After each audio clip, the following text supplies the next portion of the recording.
These family trees cover the numbered in the packs that feature most prominently in this book. Crystal Creek, Rose Creek, and Druid Peak. Numbers and triangles indicate male, numbers and circles indicate female. Crystal Creek, the alpha pair, alpha male, alpha 5, arrived in Yellowstone in January 1994, along with their 4 male pups. The family was from Alberta.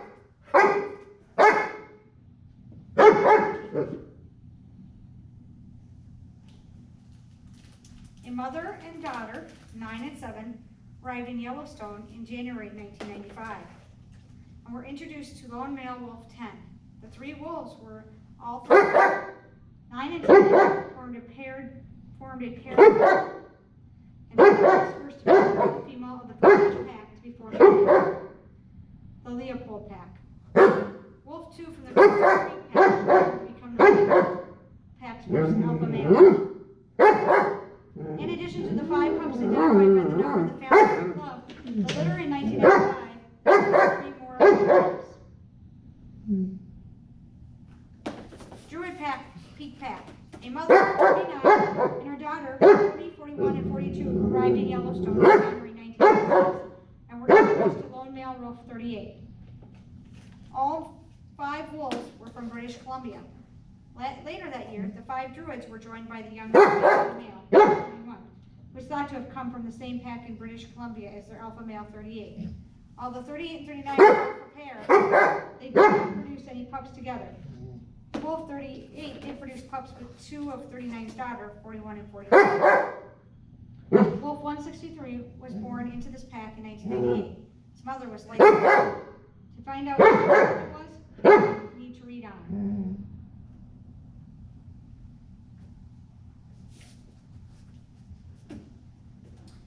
America's wilderness has always fed our souls and inspired our dreams. For many, wolves are the undisputed icons of nature, independence, and freedom. For others, wolves are considered a threat to their families and their future. Writer and biologist Rick McIntyre has a compelling story to tell. It begins in 1926 when Pennington Rangers shot the last of these apex predators in Yellowstone. Few people at the time knew the wolves. It has wolves in a sharp decline throughout the U.S., eventually landing them on the threatened and endangered species list, and movement took hold. Wolves reintroduced into the park in the mid-1990s. Decades later, all wildlife restoration is considered the most successful ever undertaken. McIntyre picks up from the tail there, sharing his journey of passion and dedication, adventure, and freedom, as he has these packs retreat to the He spent those years hiking into the backcountry, filling the pages with meticulous sitting up for travelers all over the world who have come to see and learn more. In particular, Wolf 8 was the first to roam free, captures attention in his heart, and grows into the main character in the story. Through McIntyre's eyes, we witness and learn about unique individuals living with breathtaking intensity, and it's impossible not to be awed by their abilities to evolve, intelligence, and will to survive. Given this and the controversy that continues to surround wolves, we're left to wonder how they balance their important role in the ecosystem with people whose lives they cross. There are no easy answers, but I believe also that there is a human ingenuity if we are truly seeking solutions. Information is valuable, but some stories that help us empathize with wolves. Wolves can inspire decisions for the future. This terrific book presents them side by side and gives us the chance to decide for ourselves. It's a sacred act of American freedom. The story told in this book is an epic one, filled with heroes and heroines who struggle to survive and defend their families. A story that includes all the elements of a great tale: warfare, betrayal, murder, bravery, compassion, loyalty, and an unexpected hero. It is a story told by a literary genius, Shakespeare and Dickens. None of these are biblical. If Shakespeare had written a play about these characters and their lives, he might have invented a prologue set at a wolf den, deep within a forest. The scene might have looked like this. 3 male pups, all jet black, enter the den and begin playing in a meadow. Each of the black pups looks robust and strong. Then a fourth pup tumbles up, smallest of the litter. This pup is totally different from the brothers, for he is a dull gray color, more like a coyote than a wolf. Then a huge black wolf strides onto the scene. This is the pack alpha male, the father of the pups. The black coats of the three larger brothers indicate that they are going to look just like their father, and their stoutness implies they will someday equal or even surpass him in size and strength. The gray pup, it is clear, will never look anything like his father, and will never be as impressive. Shakespeare might then have had a narrator voice. Three of these young sons will become mighty alpha males, control vast territories, and have many sons and daughters. Looking at the three husky black males, it is easy to imagine which of the four sons will become successful alpha males. Then the narrator adds, but one son will die young and in great disgrace. At that point, the undersized gray pup trips over his own legs and falls on his face in the dust. Finally, the narrator makes one final cryptic pronouncement. One of these sons is to be considered the greatest wolf who ever lived.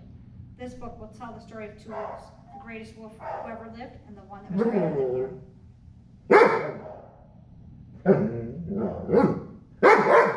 The four male pups described in the prologue were born in the spring of 1994 in Alberta, Canada, east of Jasper National Park. Their family was known as the Petite Lake Pack. At that time, I was in the extreme southern part of the United States, working as a seasonal naturalist for the National Park Service at Big Bend National Park in West Texas, the most remote national park in the lower 48 states. As I drove toward the abandoned Air Ranch near the Rio Grande River, where I was to lead a park visitors on local history, I tried to figure out how to get around a major setback in my life. The previous day, I received a call from Tanker Street, Assistant Chief Naturalist at the National Park. We had an understanding that I would have a job at Yellowstone as a park's wolf interpreter, and I would specialize in giving talks about the possibility of reintroducing wolves into the park. I would be the world's only official wolf interpreter, but Tom had called to tell me that government funding had not come through for this new position, and the offer would have to be rescinded. He was sorry, but it could not be helped. As I continued driving through the desert land, I tried to develop a plan to save that position. I passionately supported introducing wolves to Yellowstone, and I felt that my previous experience with wolves while working for the National Park Service of Alaska, that I could help win acceptance for the proposal. Beyond that, I had a gut feeling that I just had to be there. The door had been closed, and I had to find another way through. An inspiration suddenly came. I led the walk, then rushed home and called Tom. I had a position. What if the position could be privately funded? After a few moments of silence, Tom said he would check. He called back the next day to say there did not seem to be any regulations prohibiting private funding, so my idea might work. He gave me an estimate of how much for the 4-month position, and a deadline for having money in an account managed by the Yellowstone Association, the nonprofit that handled donations for the park. After thanking Tom and finishing the call, the reality of my situation set in. How were we going to get that much funding? By my standards at the time, it was a lot. Fortunately, I was about to leave on a lecture tour to publicize my recent book, The Society of Wolves, and I would be speaking to several large groups in California. The timing was ideal. It turned out that I was lousy at explaining the situation. I had trouble clearly stating why Yellowstone needed funding for the wolf interpreter position. In my first talk in Southern California community, I mumbled a few words about how people could support Yellowstone's wolf's reintroduction proposal. If anyone wanted to help, they could speak to me after the program. No one did. Then I drove north to San Francisco to give a talk at the California Academy of Science. The deadline Tom had given me was a few days away. I knew this would be my largest audience, and if my plan was going to work, it had to happen this way. I would have to get on going to Yellowstone. 450 people showed up. I managed to make a slightly more coherent explanation of the Yellowstone wolf story and how people could help. After the program, a crowd gathered around me and several people asked about funding the position. A few made small pledges. I was grateful for their contributions, but as I added them up in my head, I knew that I was nowhere near the goal I needed to reach. A young couple stood there quietly, listening to what I was saying. I sensed they had they had to leave. The man stepped forward, handed me his business card, and said that they would like to help. He told me to look at the back of the card. I did and saw that he pledged $12.50. It was for 1,000. With the pledge, I thanked him and said I would let him know when I reached my goal. Other people asked me wolf questions. As the couple walked out, I took another look at the back of that card and saw my mistake. The pledge was not for $12.50; it was for $1,250. With previous pledges, that amount would bring me close to the figure Tom needed.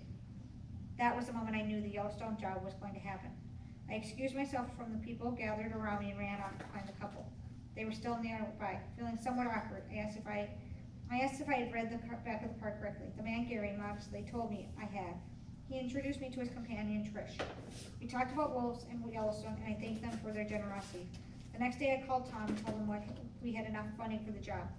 We set a starting date and began to plan how the new position would be structured. I packed up, left Big Bend the first week of May, and started to drive north toward Yellowstone. It would be a trip of about 1,500 miles, and I planned on doing it in 3 days. Cookie.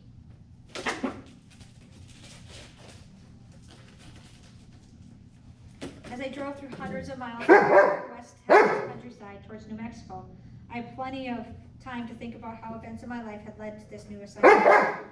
I was born in Lowell, Massachusetts, and spent my first 10 years in the small rural town of Billerica. We lived in a renovated schoolhouse on concrete. Farmers across the street, and the surrounding land was full of woods, ponds, brooks, and fields. It was wild country, the perfect place for a kid like me. Looking back, I feel I had an idyllic childhood there. It was the 1950s, and to use a modern term, we were free-range kids. On summer days and weekends during the school year, I would go wherever I wanted in the outdoors, either alone or with other guys in the neighborhood. Some days it was fishing in one of the local ponds, other days it was just walking in the woods. Sometimes it was biking along the endless back roads of our town. The common thread was being outdoors, and I spent more and more time out there. I became increasingly fascinated with wildlife. I was drawn to the small fish in the brook behind our house, and would occasionally catch some of them and keep them in a small aquarium. I found turtles even more intriguing, and I put a lot of thought and experimentation to figuring out how to catch them. After examining one, I always released it. I recently heard astrophysicist Neil deGrasse Tyson say, "All kids are scientists."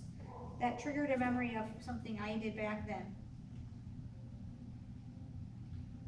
The farm across the street had 2 dogs, Rex and Sheppy. Like all farm dogs, they were never tied up and did whatever they wanted.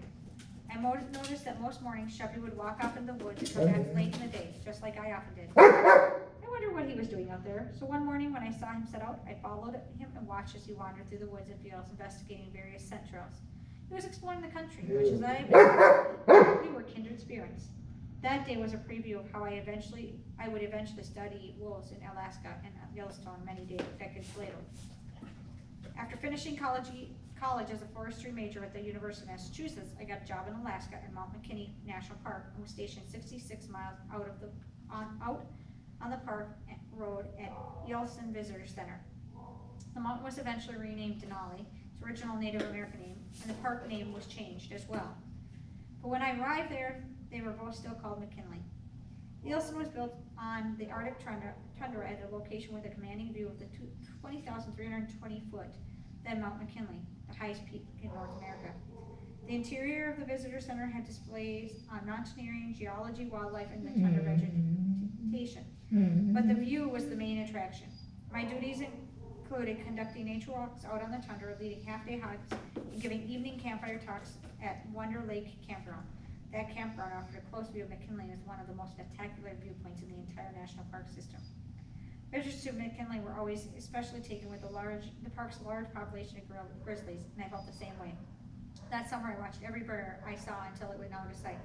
I was also fascinated by the other animals in the park: caribou, moose, and a vast array of migrating birds that nested in the But from my very first day in Alaska, my goal was to see a wolf.